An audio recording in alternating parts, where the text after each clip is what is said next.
Welcome back, guys.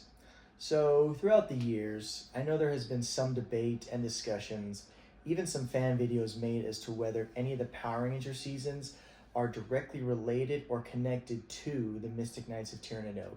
And the one most people say is closest to being connected is Power Rangers Mystic Force. Now, obviously, I am a giant, hardcore Mystic Knights fan, and I have seen every single episode more times than I can count. So, with that, I decided to sit down and binge watch the entire season of Power Rangers Mystic Force. And while doing that, I took note of everything that jumped out to me as a possible connection or reference, no matter how big or small. So, in this video, I'm going to go over everything that I found, and at the end, I'll just give my personal opinion as to whether I think it is directly connected in any way. And if any of you caught on to something that I didn't see, please post it in the comments. Now, without further delay, let's get into it. So starting off, we're going to take a look at the Knights and the Rangers themselves. Now with these, I did find quite a few similarities between the Mystic Force Rangers and the Mystic Knights. Starting with the Green Mystic Force Ranger. When the Green Mystic Force Ranger morphs, he says with the strength of a tree. And during his morphing scene, there's a part where a giant tree creature pops up behind him, and once he's in the suit, they show him with a giant forest background behind him.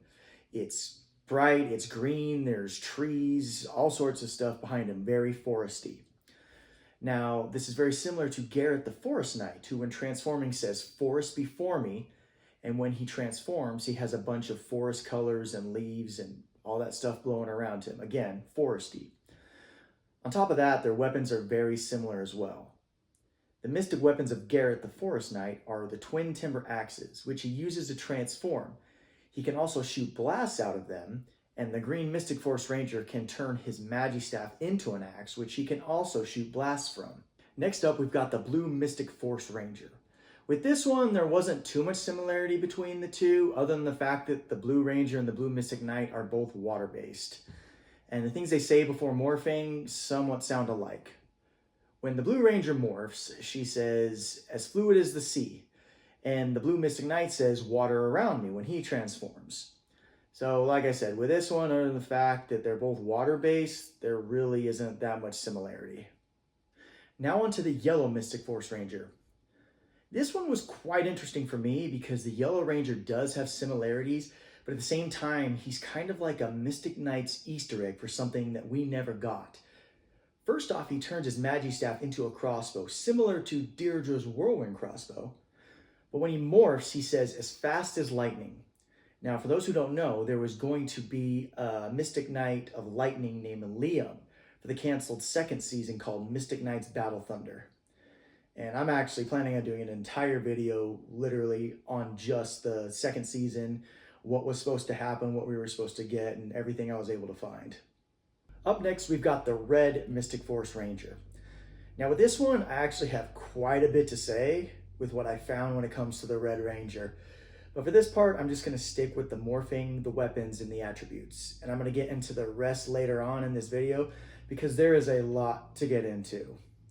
And so with that, right off the bat, I can say there is quite a few similarities between the Red Mystic Force Ranger and the Mystic Knight of Fire. Both of their main attribute is fire. When the Red Ranger morphs, he says, "Fearsome as fire," and then he has flames swirl all around him before he transforms.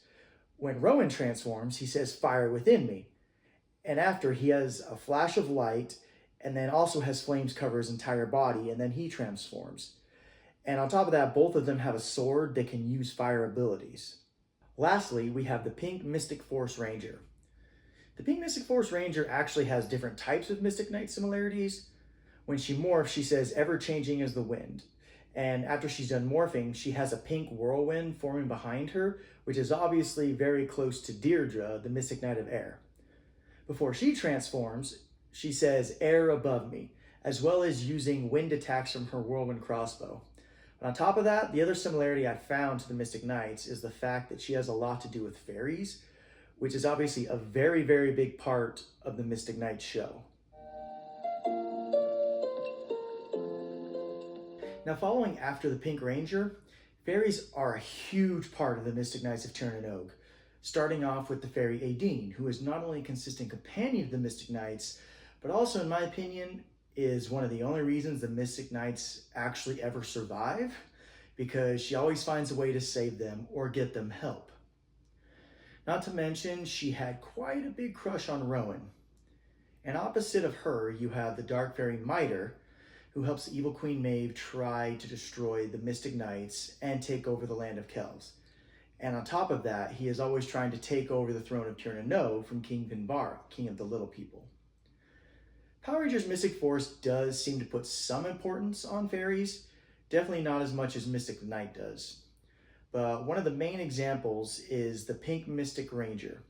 For starters, she has a fairy on her helmet, and then when she morphs, a pink fairy pops up behind her right before her suit comes on.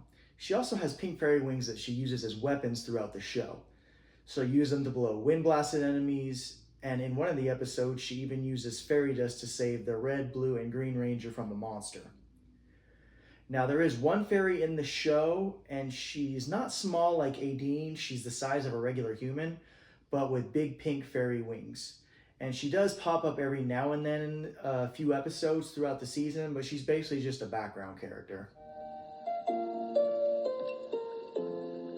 Now I want to take a look at the Ranger's Magistaff / Magic Wands and Queen Maeve's Scepter. Now obviously, just looking at these, you could probably see how I would find similarity between them. Now the Rangers start off with Magic Wands, but then Udana, the White Ranger, turns them into cell phones to make them more relative to the current time era for teenagers. But if you look at them while they're still magic wands, you can see every one of them is a wand with a giant crystal on the top of it, just like Queen Maeve's Scepter with a giant runestone crystal on the top of hers. And just like with the magic staff and the scepter, whenever they use magic, the crystals light up. Now these are just a couple lines of dialogue from Power Rangers Mystic Force. Then when I heard them, they seemed very reminiscent of lines from Mystic Knights. And to me, they even kind of had somewhat of the same feel to them.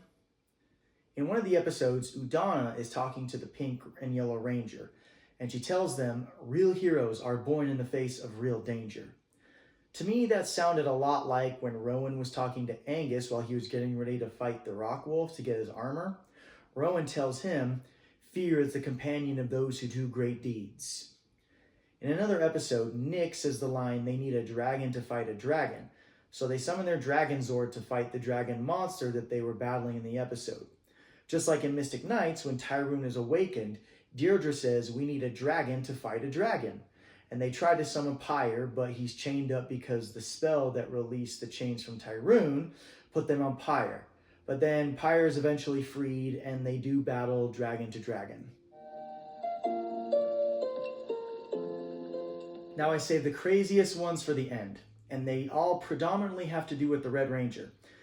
And I said at the beginning of the video, I have a lot to talk about when it comes to the Red Ranger.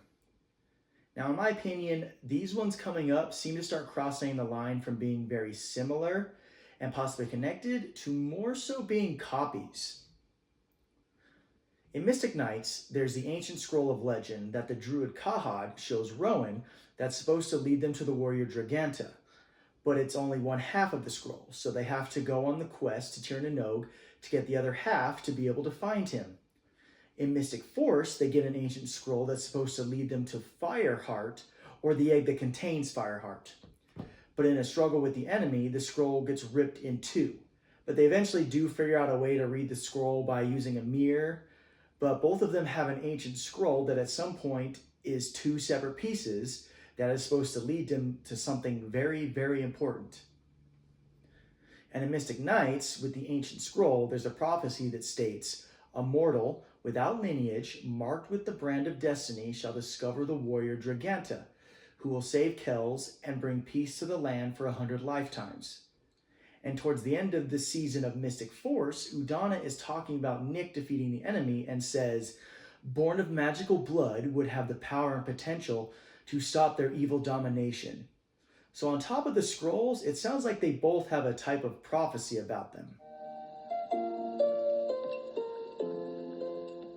Now Nick and Rowan both come across a significant challenge that they have to overcome. and they both seem to do it in roughly the same way. Rowan is facing the Ice Lord in order to defeat him and gain his mystic armor. And in doing so, they're both battling on an ice bridge, and in order to defeat the Ice Lord, Rowan swings his sword while releasing a burst of flame, destroying the ice bridge between them, causing the Ice Lord to fall into a pit. Which then, right after, Rowan gains his mystic armor. In Mystic Force, the Solaris Knight Daggeron is testing all the Rangers so they can greatly improve their skills by giving them challenges in which they have to use their own unique skills to complete. Nick has a flag that he's supposed to retrieve, but it's trapped in a floating block of ice. So similar to Rowan, he uses his sword and released a burst of flame and breaks the block of ice, releasing his flag, allowing him to complete the challenge. Now also, Nick and Rowan both are uniquely linked to a dragon. Rowan is linked to Pyre, the fire dragon of Dare. Rowan not only tamed Pyre, but in doing so fulfilled the prophecy, which then led Pyre to burn the ancient sign in the ground, which let everyone know that Rowan was the prophesized warrior Draganta. On top of that, Rowan has the most control over Pyre, and even rides him around. Very similar to that, Nick is linked to Fireheart. He also rides Fireheart around, and he also is able to fuse with Fireheart to morph into dragon armor, which only he is able to do. Now, this is the one that seems like the craziest similarity to me, or like I said at the beginning, maybe even crossing the territory of being a copy. So starting with Nick, who we eventually find out is actually named Bowen, which sounds an awful lot like Rowan. Bowen, Rowan. Also similar is the fact that both of them were separated from their families at a very young age and adopted by a new family. Rowan was adopted by the Druid Kahad and raised in the Kel's castle, and Bowen, after being brought to our dimension as a baby by the half-troll, half-goblin Phineas, was adopted by a family. I don't think they actually mention the name of the people that adopted him. They just say he was adopted at a young age, but neither of them know who their families are. And both of them are found with a specific item that becomes very important later in their life. Rowan is left with a sword that eventually becomes the Sword of Kells, and Nick is left with the blanket he was wrapped in when he was a baby, which is how Udana figures out who he is. Then towards the end of each season, they find out who their family is. Rowan never finds out who his father is, but he discovers his mother is Queen Maeve, the evil sorceress, and that he has a half-brother who is half demon, half human.